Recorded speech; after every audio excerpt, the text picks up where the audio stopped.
Arya recording studio Gopalganj. DJ Prince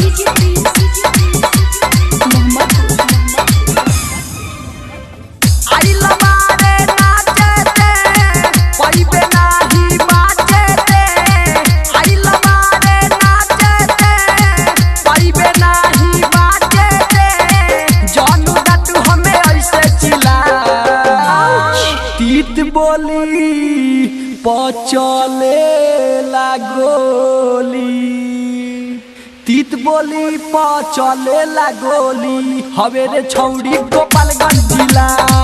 तीत बोली पचले लागोली हवे रे छौड़ी दबंग जिला।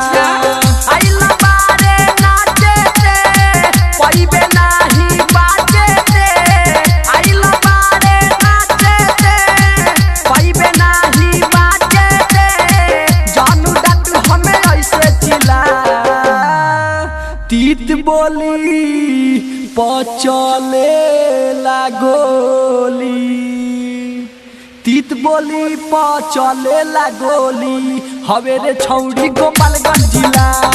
तीत बोली पचले लागोली हवे रे छौड़ी दबंग जिला।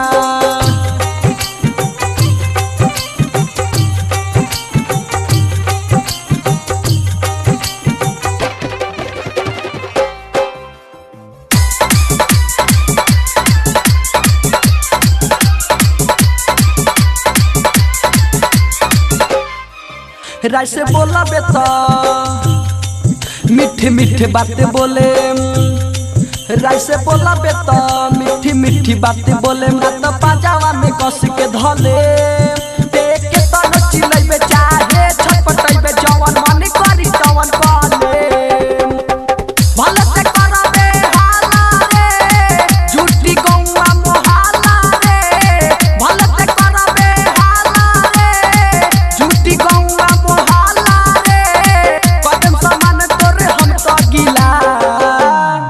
तीत बोली पचले लागोली तीत बोली पचले लागोली हवे रे छौड़ी गोपालगंज जिला। तीत बोली पचले लागोली हवे रे छौड़ी दबंग जिला।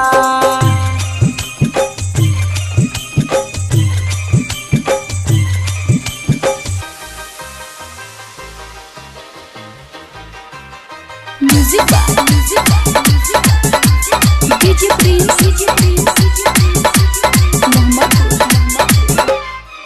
आओ लगे तनी सट जन दूर हमसे हट। आओ लगे तनी सट जन दूर हमसे हट। कहे पुनीत राजी करे नाचो ना खूबे बाजा भेटाई नाही तनी को बुझाई। गोविंदा कहता रे चले ना कोना कहेला सबसे अमराज रे गरम करे ना मिजाज रे। कहेला सबसे अमराज रे गरम करे ना मिजाज रे। ठीक से तानी कमर हिला। तीत बोली पचले लागोली तीत बोली पचले लागोली हवे रे छौड़ी गोपालगंज जिला। तीत बोली पचले लागोली हवे रे छौड़ी दबंग जिला।